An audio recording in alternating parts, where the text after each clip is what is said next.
8.500 теңгеге цоннан қалай үйді сатып алу шартын өткіземіз. Ең бастысы, цонға келер алдында, егерде сіз немесе сіздің сатушыңыз заңды некеде болса, нотариалдық келісім алу керек сіздің жұбайыңызға. Сол келісіммен бірге барасыз. Екіншіден, техникалық парақтар дерегін тексеру керек.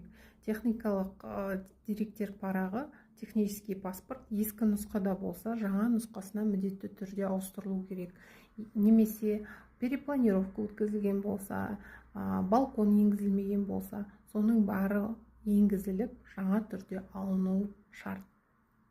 Үшіншіден, бүкіл мүлік бойынша құқық құжаттары, мысалға, бұрынғы келісім шарт сату жөнінде, немесе сіз мұраға алған болсаңыз, мұра шарты, немесе ауыстыру шарты ауыстырылған. Соннан 8.500 теңгеге сатып алуды қалай өткіземіз? Екінші бөлімі.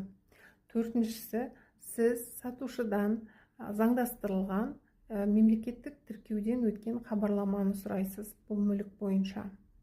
Бесіншісі, сіз цонға баратын күні сол күнмен міндетті түрде заңдастырылған құқық туралы анықтаманы сұратасыз. Бұл анықтаманың ішінде бүкіл осы мүлік бойынша қожайындары көрініп тұрады, және де залогта ма, залогта емес па, қандай болмасын аресттер мүлікте тұрса, соның барлығы сол справкаде көрінеді.